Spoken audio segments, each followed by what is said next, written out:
What's up, Haley? Welcome to the show. Thank you so much for having me. It's definitely my pleasure. And tell me how PodSqueeze was kind of saved you the fourth season of your podcast. We're just diving right into it. Yeah. Yes. So I started my podcast in February of 2022.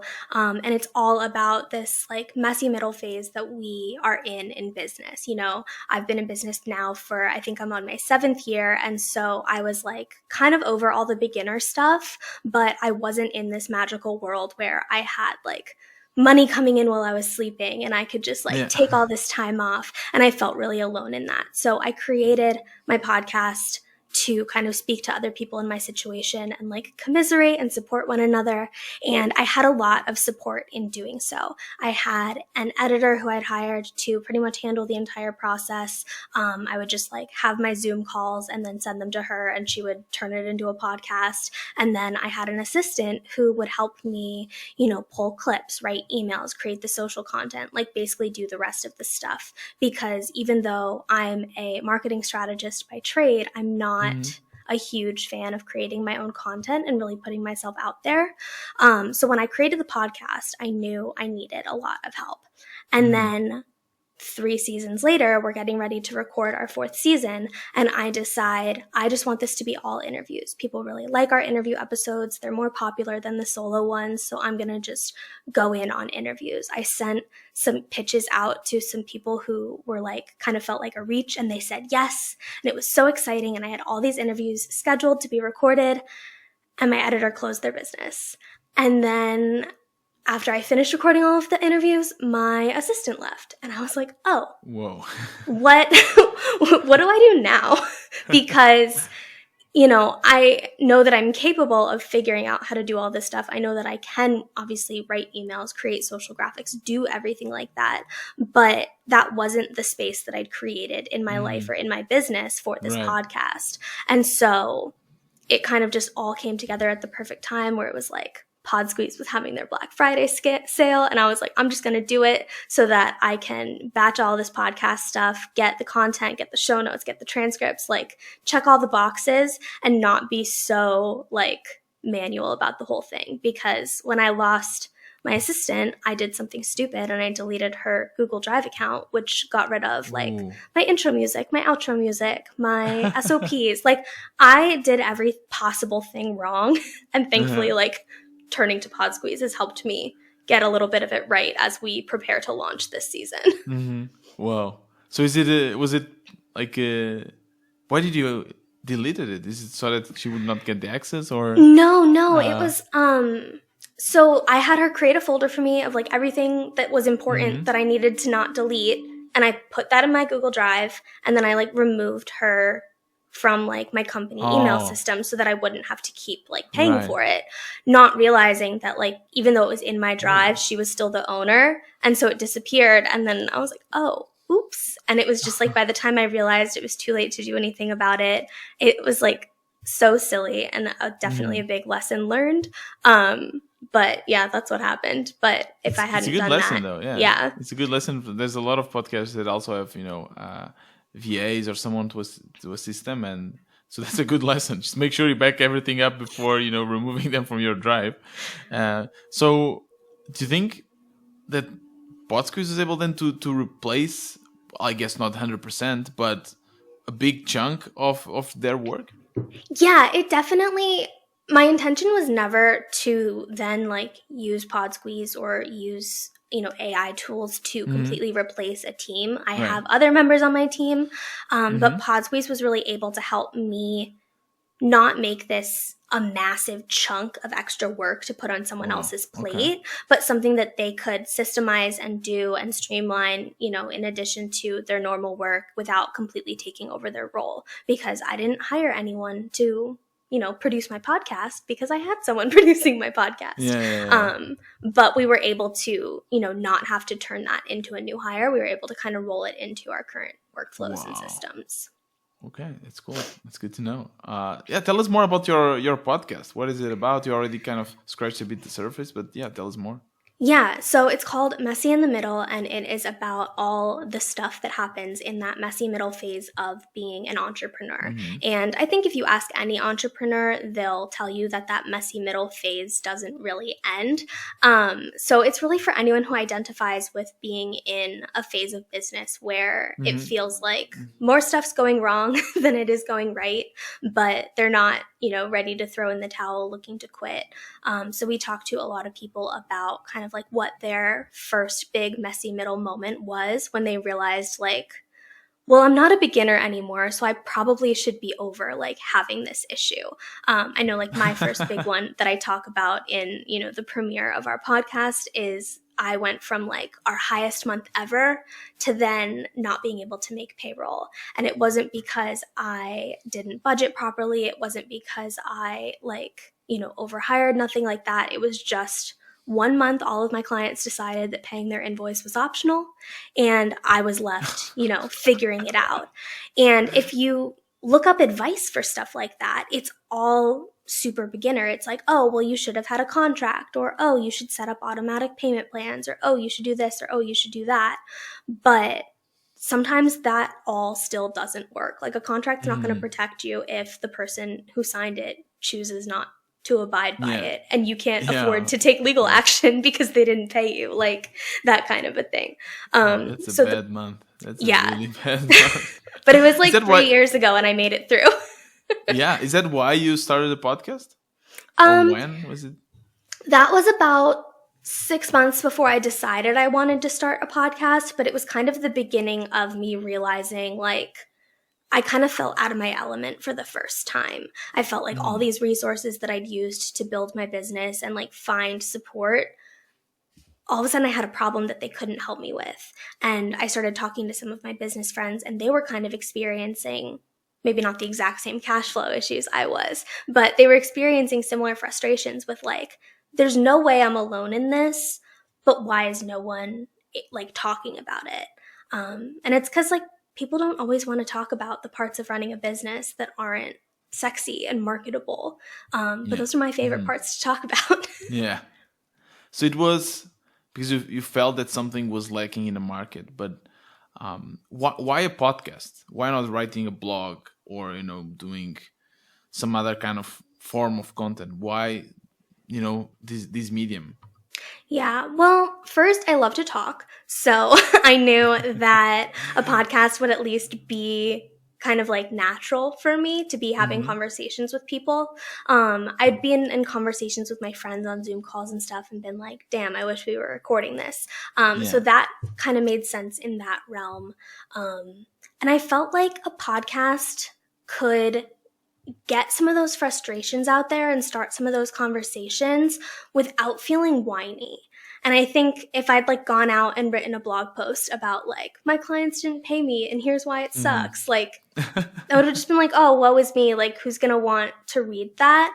But a podcast felt more like something you could listen to, like at the Hmm. grocery store or like while you're doing dishes, and kind of feel like those worries that you're having and those experiences that you're feeling, other people are experiencing them too. Yeah. And I felt like that was kind of the medium that made the most sense Hmm. for sort of serving this part of the market. Do you still remember when you first launched the podcast and the first episode? Were you feeling nervous, anxious? Did you share with your friends? Did you keep it secret? Do you remember those Um, days?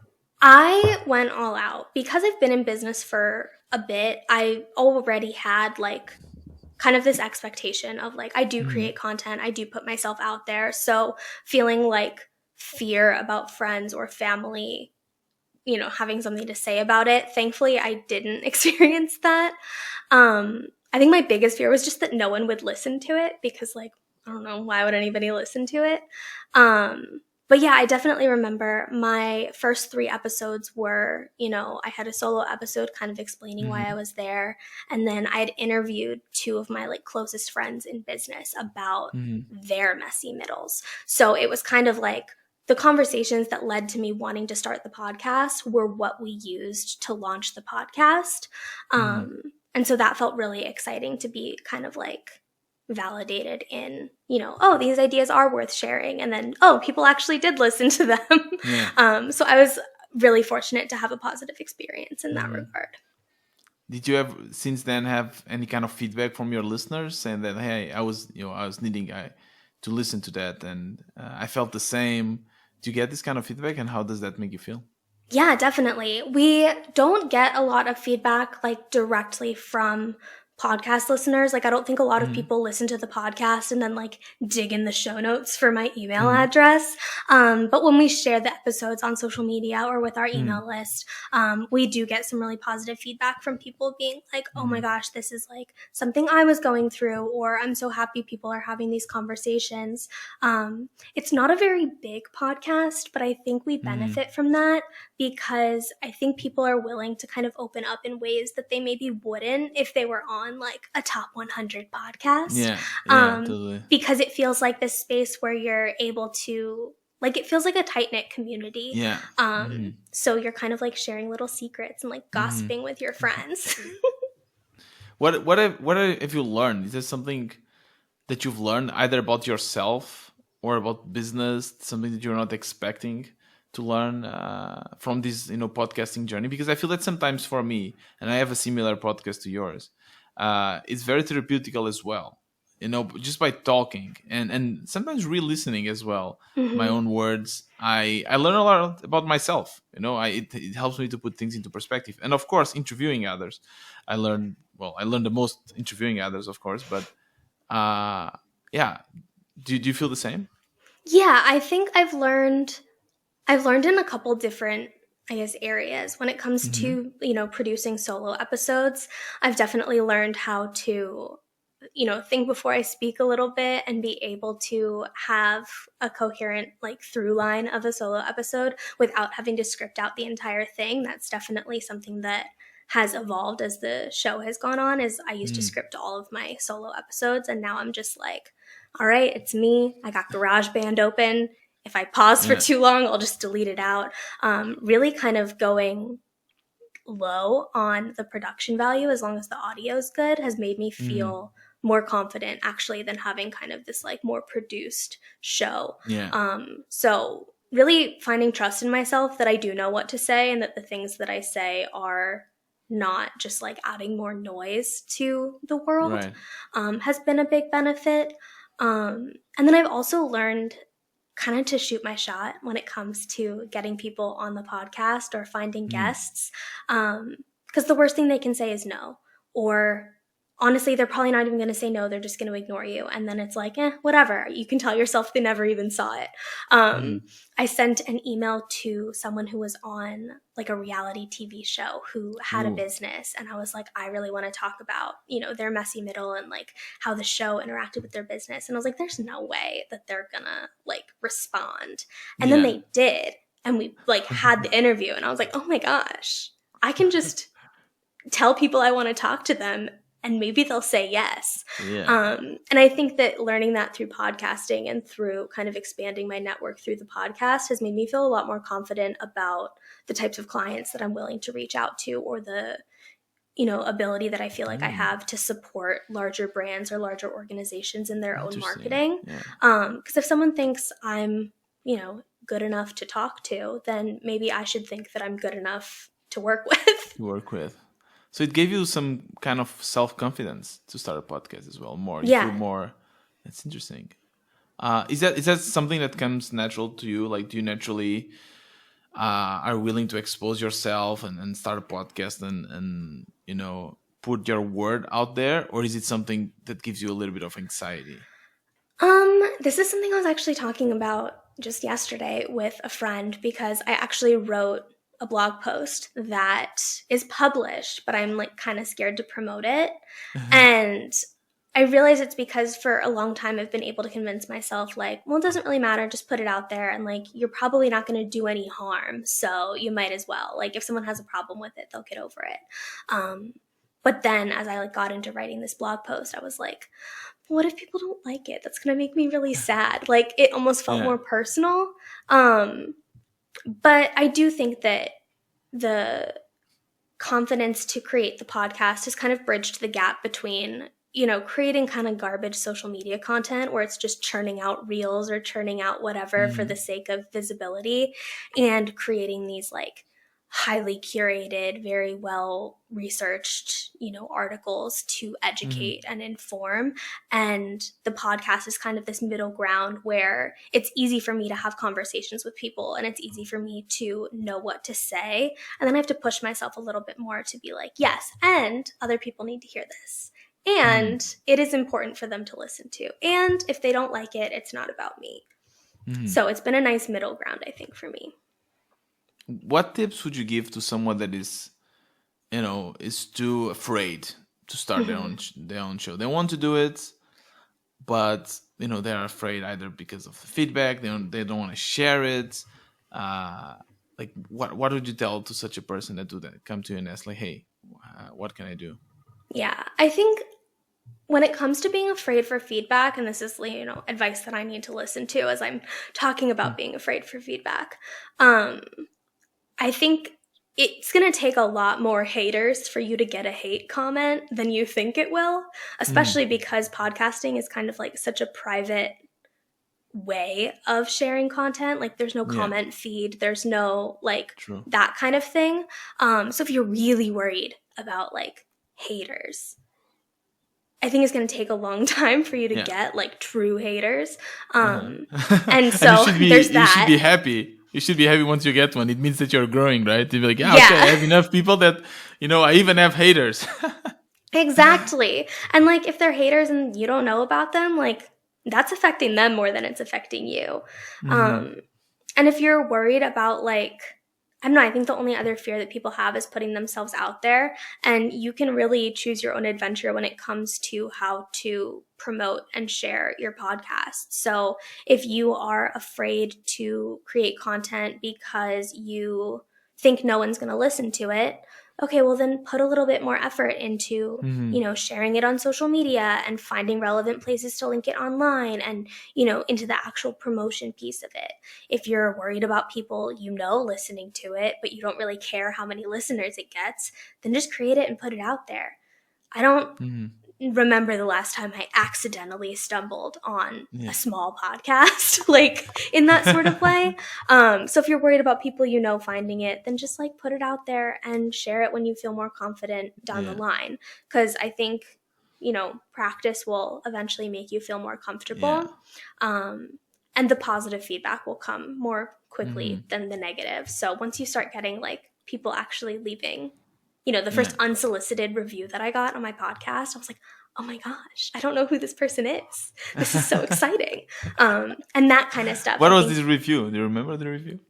I don't remember what it said. I just remember that it was like in Apple Podcasts, someone left a review and took the time to write like a couple sentences, and I didn't recognize the username, because everyone has like, they start a podcast. Like, Mom? Oh no.